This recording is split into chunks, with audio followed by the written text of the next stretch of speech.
Alrighty, team, and let's go ahead in 5, 4, 3, 2, 1. 1, 2, 3, 1, 2, 3, 1, 2, 3, 1, 2, 3, 1, 2, 3, 1, 2, 3. Hellhound.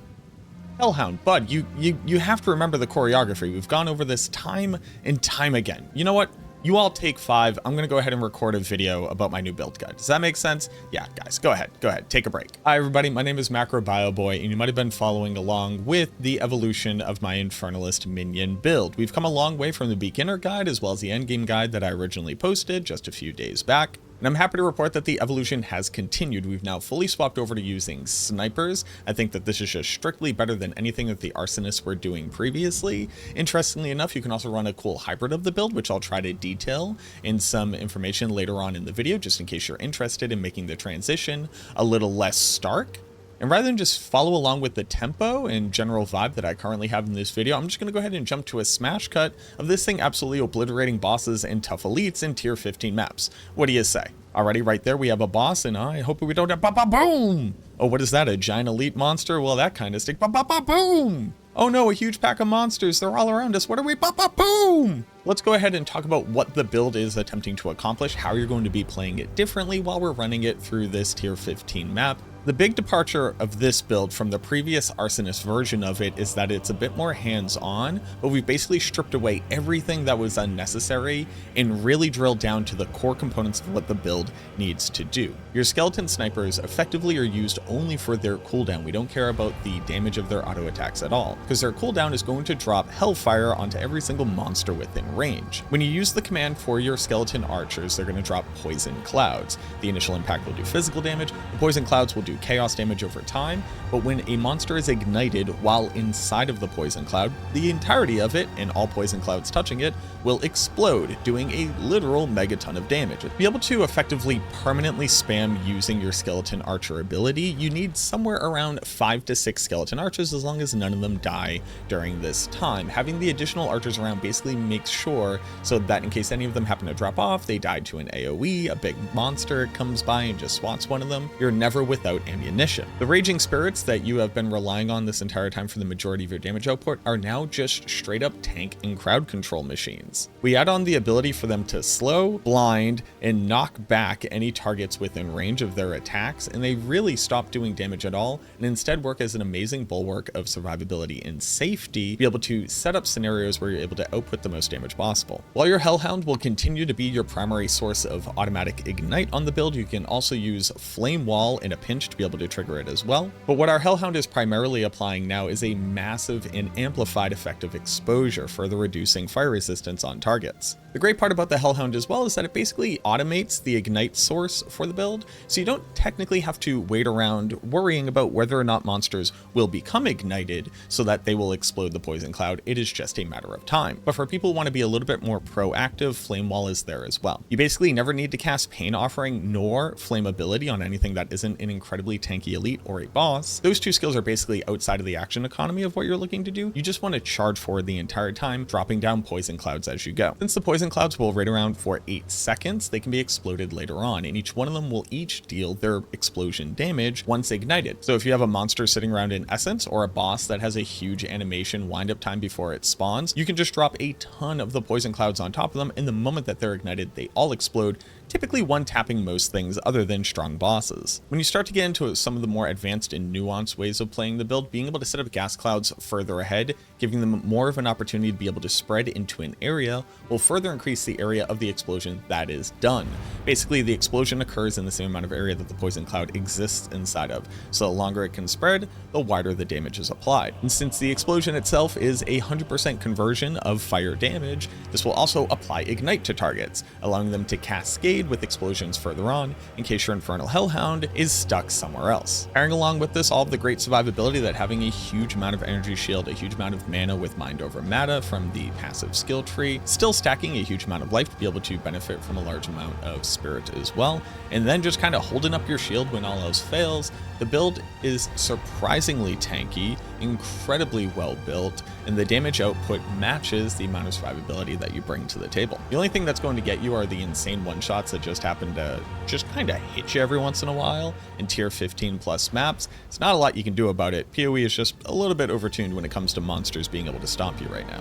So now you know how the build is meant to be piloted. Let's go ahead and talk about the two things that are contributing the most to the damage output of this explosion, because both of them are bugged. The long and short of what you need to understand is that the explosion from this attack, if you were to go ahead and hover over here, is a full 100% conversion from your base physical damage. We're going to go ahead and modify our base physical damage. And then on top of that has a 630% scalar from the base damage. The base damage is quite literally the base damage of the normal attack. But how do you get your skeleton archer up to this number at our current power level? Where one of the important things to understand is that everything that you've seen in the video thus far is all based off of a character who is incredibly weak. So I only have 3 links on any of my skills because I just haven't gotten lucky with the Val Orb, and I haven't found any of the higher orbs that are required to be able to further increase how many skills you can link here. I'm completely solo self-found over this time. All of my gear is self-crafted. I haven't bought anything. I have divine orbs to be able to go buy stuff. I just haven't done it yet because I want to be able to deliver to you an expectation about what a build can do out of the box, as opposed to something that a build could do if I were to go out and just like buy all perfect gear, right? We have Heft. Heft grants 30% more maximum physical damage. This occurs before conversion, unlike other damage type effects, which tend to occur post-conversion. And for whatever reason, this is granting a 60% bonus as opposed to a 30% bonus. It's not granting a 30% bonus twice, it's not double dipping, it's just twice as effective as what it should be. So if we were to look at the skill, without having Heft involved, I currently deal 20,000 for the top end. Heft should only increase the maximum by 30%. 30% of the top end right now would be 2,000 times 3 would be 6,000. So we should bump up to 26,000. So 20,000 times 1.3 would get you. But when we put that back in, and if you remember the number, it brings you all the way up to a whopping 32,000. And I have gone off and tested this in the game. I've actually covered this in a previous video. And this does just work. You are getting this much additional top end damage, but it is the bidding gem that's doing a very similar thing. You'll see again, without the bidding gem, we're down to 20,000 damage. Weird that we're down to the same maximum for both of them. And when I put in my 30% bonus, I should again only gain 6,000 damage on the top end. You'll also gain 30% damage on the bottom end as well. This applies to both of them. But instead, when we do it, you'll see that we go back up to the 32,000. Kind of nutty that both of these work in this way, and I assume it just has to deal with the fact that this is a conversion from a physical damage of an attack, and it's just not currently coded correctly to the vision of Path of Exile 2. But either way, you just get to enjoy an insane amount of additional damage here. Then tossing on Scatter Shot makes it so that every time that you click the button, instead of 1 poison cloud, you get 3, and all 3 of them explode simultaneously. To be able to support all of this even further, we're going to use certain support gems across the rest of our skills, just kind of automate and alleviate some of the issues that can come along with running the build or attempting to run it as efficiently as possible. Skeleton Warriors are going to continue to just be meat shields here. I did add Splinter onto them, just be able to break a little bit of armor here. Your archers do physical damage with their base attack. The impact does do physical damage as well. Even your Raging Spirits do a little bit of physical damage, although the majority of it is fire. Regardless, since you kind of have nothing else to be able to run on these at this point, just being able to break a little bit of their armor whenever they manage to swing in is a little bit of a nice bonus there. We're also adding on Demolisher so they break even more armor, and then Last Gasp just so that when they inevitably get one shot, they'll stick around for a little bit more, getting us a little bit more value. For your Hellhound here, Fire Exposure to be able to apply the exposure effect, obviously. Meat Shield to further increase the amount of ignite damage that it does, as well as just making it tankier, since the ignite damage that applies is a percentage of its maximum life. Right now, our Hellhound is sitting on a whopping 17,000 maximum life, so not a small amount by any means. Fiery Death, so that when an enemy dies that is ignited by your Hellhound, they have a chance to be able to explode and do even further damage in an area around them, just further increasing your clear. Makes it a lot better for things like Delirium and Breach, as well as Ritual, anywhere where you're getting mobbed all the time. Shoutouts to Creparian to help me better understand the fact that even though the Explosion Cloud from our archers would be applying their ignite damage, The Hellhound is still applying its ignite, so you're still getting this benefit out of it. Appreciate you. And then strip away, just to be able to further increase the effectiveness of the exposure that we're applying. Again, I'm not really spamming flammability on the majority of packs unless there's a really strong elite in there. You just kind of don't have to. This makes it so that we're getting the biggest bang for our buck without having to go too try hard or sweaty here. Raging Spirits, like I said, is going to basically work as a full tank mob for us. So rather than actually applying damage, every time you cast your firewall, these guys are just going to run forward and basically stop things from getting in your face. To that end, we're going to apply Blind, 100% chance to be able to apply Blind to targets that they hit. Bludgeon, so that they knock back enemies. This works really well for those slow-moving guys that have large AoE attacks, because even while they're in their animation doing the attack, they're still getting pushed further and further back.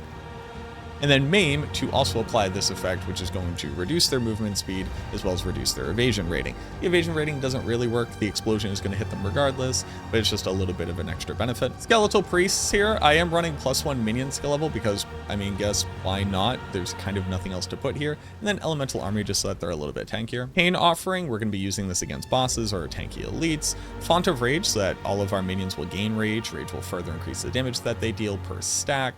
Increased area of effect for magnified effect, and then Ablation to further increase the effect of the offering itself. Grim Feast is obviously an incredibly strong option for being able to not only restore your energy shield, but to also overfill your energy shield. So you can basically overfill your energy shield up to twice what your maximum is. This is an insane amount of additional survivability, as well as just kind of letting you walk through monsters as they die, because you'll pick up the remnants, which will restore your energy shield, making you incredibly tanky, even while playing, I'll like go ahead and say it, like maybe a little bit too fast and maybe a little bit too brazen. I gotta be honest with you, the slow gameplay of PoE doesn't really necessarily do it for me. I really like the engaging boss fights, but slowly walking through small packs of monsters and having intense battles with absolute trash on the screen doesn't really do it for me. So Grim Feast kind of just allows me to play a little bit faster, so I don't feel like I'm slogging through content. Clarity will also further increase your mana regen just while you have Grim Feast active, which is great since we're using Mind Over Matter. Nothing too crazy with Flame Wall, still just using it to spawn our Raging Spirits as well as igniting targets on demand.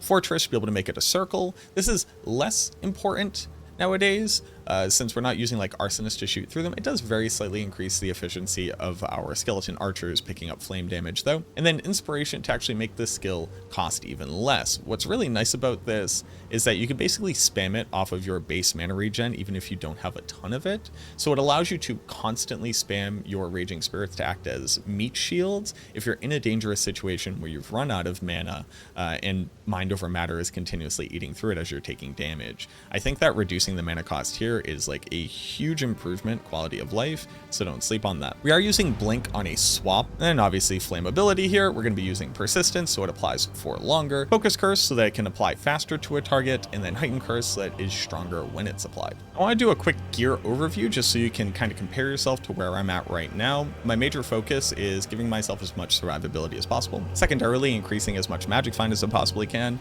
I don't know why this applies to both items that drop, but also currency that drops in the game. But I basically have not traded for a single thing at all, right? I'm solo self-found. I have multiple Divine Orbs, so I'm just kind of picking up off the ground as I go. I found 2 in like the past 4 or 5 maps that I've run, which I think is like kind of nutty. As far as I understand, Divine Orbs are pretty expensive. And then everything else that I would like to do is further increase the damage output of our minions. I only have +2 minion skills in my scepter, no percentage increased damage. This is just the best scepter that I currently have. 2 to minion skills on my helmet as well as survivability. Survivability across the rest of my gear pieces, no additional spirit on my armor, which is kind of sad. More survivability, more magic find. I do have an additional charm slot on my belt.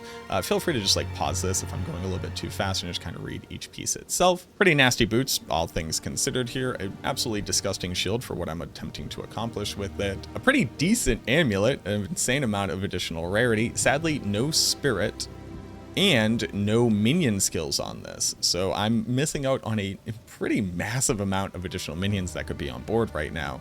I'm missing out on a total of +5 to minion skills and somewhere close to like 100 to 150 spirit, like no joke. For the rings, just more resistances, more strength for life, which gets us more spirit by proxy, additional rarity find, and then just the same for the other one. As much maximum mana and maximum life as I could get on the build as possible would be great. You can see above me, I'm capped out on 2 res. I have like okay lightning res. That's why I'm using a lightning res charm. I have 41 chaos res, which is nothing to sneeze at, and that's why I'm using a chaos charm down here. 36% armor, 35% chance to block.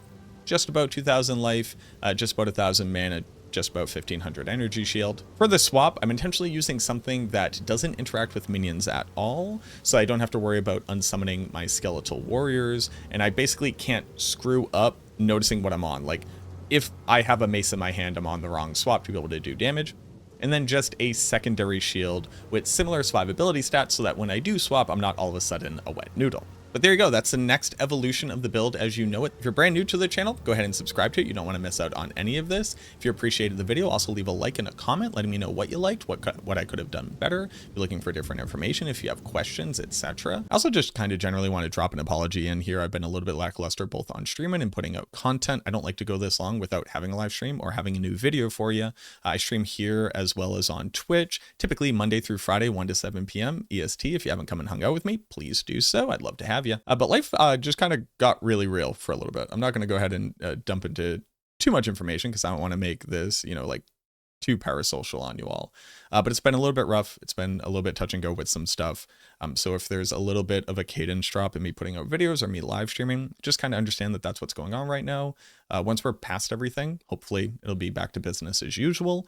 But oddly enough, life kind of determines when it throws stuff at you, and you don't always get to make a decision about whether or not that's going to impact you. But again, I hope that you can appreciate that. Sorry. I'll try my best to be able to put out stuff when I can. But thank you very much for watching this video. I truly, truly hope that it helps, and I look forward to seeing you in the next one.